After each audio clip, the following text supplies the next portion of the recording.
Passamos um pouco o tempo do nosso primeiro bloco aqui, mas antes de terminar, que o nosso segundo bloco vai ser um pouquinho mais curtinho, eu vou pedir para o Caetano fazer mais uma pergunta do chat para o Minarelli antes da gente ir para o nosso intervalo comercial. Seguinte, Minarelli, Paulo Taquito, diretor da Urban Systems, está mandando um abraço, ele está participando aqui do nosso chat, ele agradece pela participação e ele está fazendo aqui duas perguntas.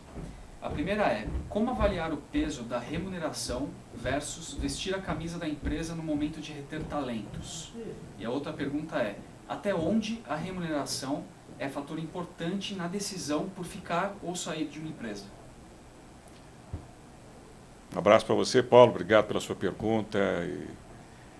A remuneração é uma questão importante, mas não é única na retenção de talento.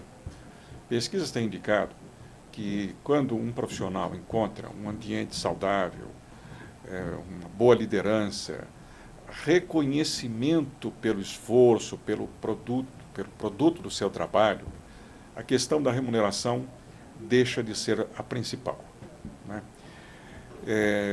Muitas organizações são muito ruins, são muito hostis e pagam bem para atrair pessoas, mas não seguram por muito tempo, porque não vale a pena você vender a alma por diabo. Não vale a pena você ficar numa condição insalubre, uma organização que não tem um bom ambiente, não tem uma liderança razoável, inspiradora, não tem perspectiva de crescimento profissional, de realização profissional.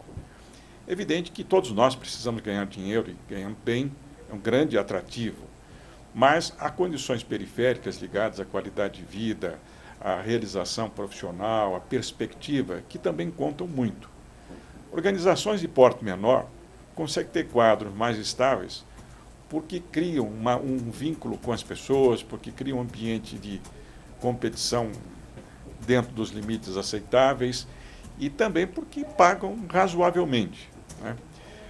As pessoas pensam bem antes de aceitar ofertas em que o salário é a cenoura, o único chamariz.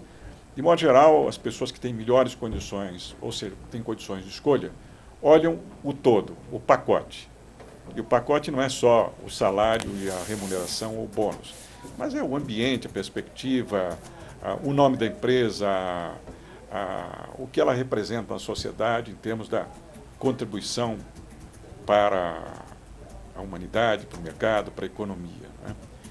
Então é bom fazer um balanço entre as questões financeiras e as demais questões. Ok, nós temos que ir agora para o nosso intervalo comercial, rapidinho, a gente volta e o Minarelli vai comentar um pouquinho aqui sobre o lançamento do livro dele, Inteligência Mercadológica, ele vai falar um pouquinho sobre os conceitos.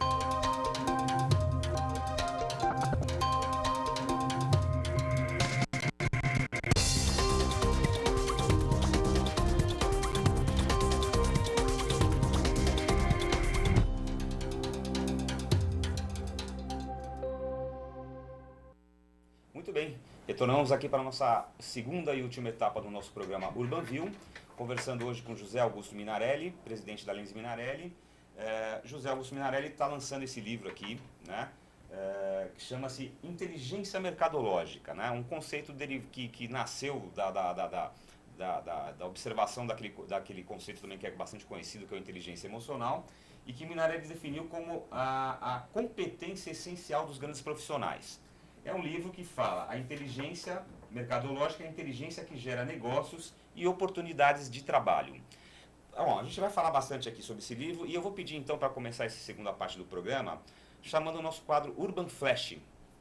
O Urban Flash de hoje vai apresentar para vocês uma imagem que tem aqui no livro e também no site aí. A gente tem aí o endereço que é o site www.inteligenciamercadologica.com.br, que vocês vão poder acessar. E lá existe um teste chamado QIM, Quociente de Inteligência Mercadológica. É um teste que o Minarelli preparou, bastante interessante.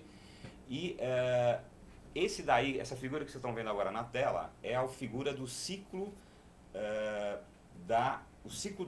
a dimensão integrada do ciclo mercadológico. Ele apresenta as diversas competências, as diversas ações que um profissional com inteligência mercadológica deve fazer. Então eu vou pedir para o Minarelli aqui comentar um pouquinho como é que nasceu essa questão da inteligência mercadológica e como é que é esse ciclo, a dimensão integrada do ciclo mercadológico. inteligência mercadológica nasceu da observação de muitos anos a respeito do comportamento dos profissionais do mercado de trabalho. Eu fui identificando que as pessoas se diferenciam muito no mercado de trabalho, seja atuando como empregado, como prestador de serviço, como freelancer, como trabalhador independente, autônomo, levando alguns a terem sucesso e outros a terem muita dificuldade. Alguns a crescerem a sua organização, seu escritório, a sua banca advocatícia, e outros a fecharem prematuramente. E identifiquei que as pessoas do primeiro bloco, aquelas que têm sucesso, elas têm um jeito diferente de pensar. E esse jeito diferente de pensar começa, na realidade, com um jeito diferente de olhar o seu entorno, as suas relações, as pessoas que também trabalham.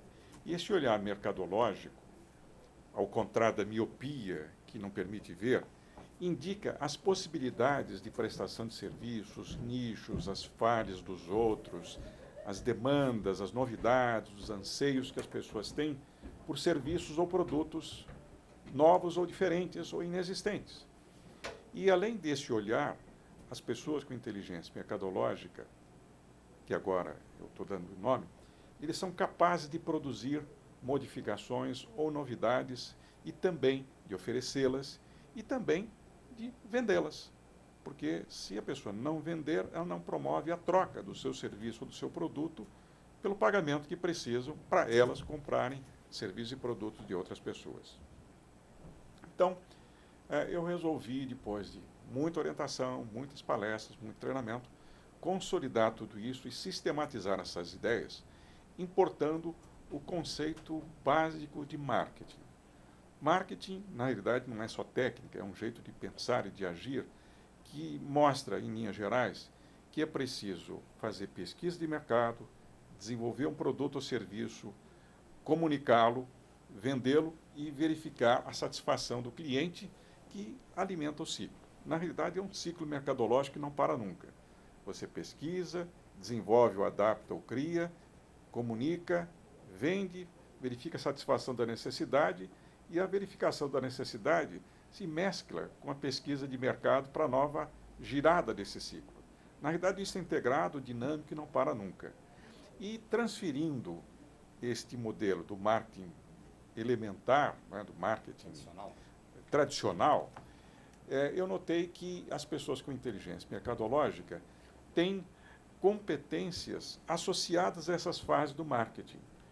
Então, por exemplo, pesquisa de mercado é o olhar mercadológico, que requer competência para observar, para registrar, para perguntar.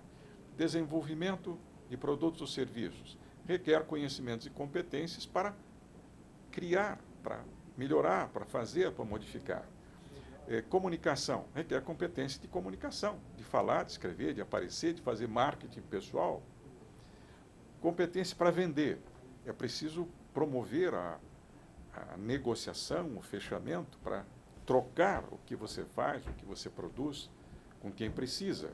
E também precisa ter um interesse genuíno na satisfação das pessoas, no interesse nas reclamações, nas críticas, nas novas demandas das pessoas. Com isto, eu coloquei, junto com o modelo tradicional do marketing, as competências e as atividades que as pessoas precisam fazer para poderem ter trabalho e remuneração. Elas precisam observar, precisam desenvolver ou adaptar, precisam comunicar, precisam vender, precisam verificar a satisfação do cliente, que volta a comprar, que identifica para outras, ou que demanda outras coisas, ou de um outro jeito o serviço que você prestou no primeiro contato. Minarelli, esse conceito de inteligência mercadológica é um conceito que se aplica só ao profissional liberal ou ao profissional independente, ou ele se aplica ao terceirizado, ao funcionário de uma empresa, ao executivo de uma empresa? Como é que... Este conceito é universal, ele se aplica para quem é empregado, para quem é independente, para quem trabalha de forma autônoma, quem é empresário também, né? Na realidade, ele é um jeito de pensar e agir de qualquer profissional. O empregado, por exemplo, que tem inteligência mercadológica, ele fica sempre atento às demandas da sua organização, do seu chefe, da sua equipe. E ele também não espera que lhe pergunte ou lhe peça. Ele toma a iniciativa de propor, de sugerir, de vender uma ideia.